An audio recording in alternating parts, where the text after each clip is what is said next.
नमस्कार प्रिय साथियों, मैं हूं सुरेश श्रीमाली। अक्षय तृतीया स्पेशल कार्यक्रम में आप सभी का बहुत बहुत स्वागत है।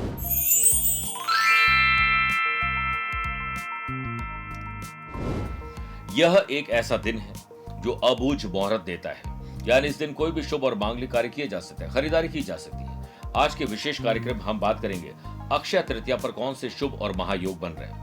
सोना खरीदना और चांदी खरीदना शुभ है, लेकिन नहीं खरीद पाए तो ये 5 चीजें जरूर खरीद के घर ले आए।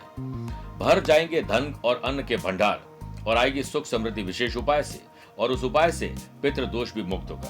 प्रिय साथियों, आगे बढ़ने से पहले 2 इंपॉर्टेंट बातें। अगर आप अपनी ज्योतिष संबंधित किसी पर्सनल या प्रोफेशनल लाइफ को लेकर परेशान हैं तो आप मुझसे पर्सनली मिल सकते हैं। इसके लिए मैं 23 अप्रैल को दिल्ली, 24 अप्रैल को मुंबई हूँ, 29 और 30 अप्रैल को बनारस, 4, 11, 29 मई को दिल्ली, 5 मई हल्द्वानी और नैनीताल, 21 मई पुणे और 26 मई को मुंबई रहूंगा।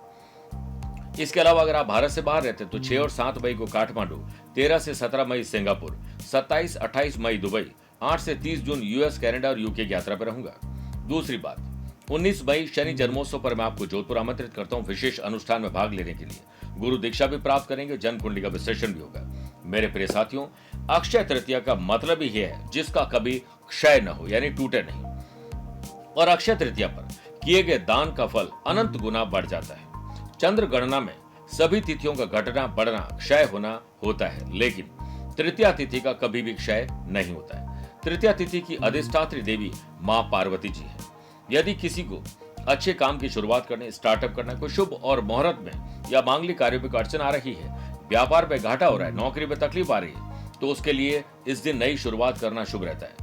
किसी शुभ अथवा मांगलिक कार्य और लाभ के लिए अक्षय तृतीया का दिन सबसे शुभ माना जाता है। इस दिन आप जो भी शुभ कार्य करते हैं उसका अक्षय फल मिलता है। अक्षय तृतीया को अबूझ सावा मानकर बिना मुहूर्त पूछे शादी और सगाई करना भी शुभ माना जाता है।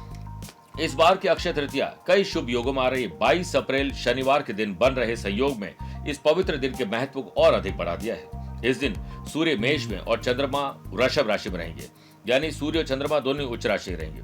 अपने उच्च संयोग साल में सिर्फ अक्षय तृतीया, मेरे प्रिय साथियों, सिर्फ अक्षय तृतीया पर ही बनता है ये योग। इन संयोगों के साथ कृतिका नक्षत्र तथा 6 शुभ योगों का निर्माण मंगलकारी है। हर साल अक्षय तृतीया बैसाख शुक्ल पक्ष की तृतीया को बनाई जाती है और इस साल 22 अप्रैल को सुबह 7:50 से तृतीया की शुरुआत होगी और 23 अप्रैल की सुबह 7:48 तक रहेगी। इस दिन महान त्रिपुष्कर योग बन रहा है जो सुबह 5:49 से सुबह 7:49 तक रहेगा। आयुष्मान योग भी बन रहा है, सौभाग्य योग भी बन रहा है और साथ में सर्वार्थ सिद्धि योग, सर्वा अमृत योग और रवि योग भी बन रहा है। वैसे हम लोग पूरे वर्ष भर ही कुछ न कुछ खरीदारी करते हैं, लेकिन ऐसा माना जाता है कि अक्षय तृतीया पर जो खरीदा जाता है उसमें दिन दूनी रात चौगुनी वृद्धि होती है। इस दिन शुभ वस्तुओं की खरीदारी से मां लक्ष्मी अति प्रसन्न होती है। घर में अन्न और धन के भंडार हमेशा भरे रहते हैं। इस दिन सोना खरीदना, चांदी के गहने, बर्तन, संपत्ति, जमीन, प्लॉट, मकान अथवा अन्य जगह निवेश से लाभ मिलता है। शुभ और मांगलिक कार्यों के लिए शादी की खरीदारी भी इस दिन की जाए तो व्यक्ति को कई गुना लाभ मिलता है। यदि आप अक्षय तृतीया पर ये सब नहीं खरीद पा रहे हैं तो चिंता की कोई बात नहीं। सोने के अलावा भी कुछ ऐसी चीजें हैं जिन्हें अक्षय तृतीया के दिन घर लाने से मां लक्ष्मी की कृपा से घर में सुख समृद्धि बनी रहती है। इस दिन 11 लक्ष्मीदायक कौड़ियां खरीदनी चाहिए।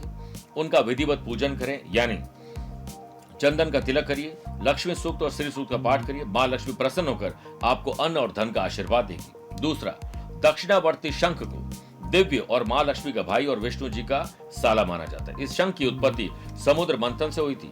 इस दिन दक्षिणावर्ती शंख घर लाकर पूजा करने से मां लक्ष्मी का वास होता है और उनकी विशेष कृपा प्राप्त होती है। एकाक्षी नारियल तीसरा, माता लक्ष्मी का ही रूप है। जिनके पास एकाक्षी नारियल होता है उन लोगों पर मां और लक्ष्मी की कृपा हमेशा बनी रहती है। जीवन में कभी भी आर्थिक कष्ट नहीं आते, पैसे की तकलीफ कैसी भी हो। इस उपाय से, इस प्रयोग से आप अक्षय तृतीया पर ये जीवन में संकल्प ले लीजिए कि एकाक्षी नारियल की पूजा करनी है। आपके कभी भी जीवन में अन्न और धन के भंडार में कमी नहीं रहेगी। चौथा, घर में पारद शिवलिंग होना बहुत शुभ माना जाता है। अक्षय तृतीया पर पारद शिवलिंग को घर लाकर विधि विधान से पूजा करें, रुद्राभिषेक करें और हो सके तो 11-21 बिल्व पत्र अर्पित करिए।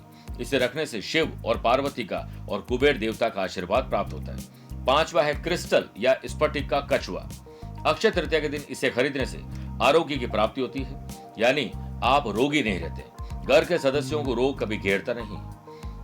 अगले विषय पर बात करते हैं। जिन लोगों की जन्म कुंडली में पितृ दोष है, किसी प्रकार का ग्रहण दोष, चांडाल दोष, विष दोष है, पाप कर्तृ दोष है, तो अक्षय तृतीया के दिन सुबह पीपल के पेड़ के पास अपने पितरों का ध्यान करके उनके निमित्त घर में बनी सफेद मिठाई और एक मटकी में शुद्ध जल भरकर रख दें। उसके बाद कच्चा दूध, थोड़ा गंगा जल, काले तिल, चीनी, चावल, जल तथा पुष्प अर्पित करके धूप दीप करें। फिर पितृ सूक्त का पाठ करें। पितृ सूक्त का इस पूरी विधि के बाद मन में 11 बार ओम नमो भगवते वासुदेवाय का जाप करें और भगवान विष्णु जी से प्रार्थना करें कि मेरे जो भी अतृप्त पितृ हैं वो तृप्त हो जाए। इस उपाय को करने से पितृ दोष से मुक्ति मिलती है, कुंडलिक आय दोष समाप्त होने लगते हैं और ऐसा आशीर्वाद मिलता है कि हर तरह की कष्ट और पीड़ा को सहने और उसे दूर करने की ताकत आपको मिल जाती है। आपको और आपके परिवार को अक्षय तृतीया की बहुत बहुत शुभकामनाएं। आज के लिए इतना ही। प्यार भरा नमस्कार और बहुत बहुत आशीर्वाद।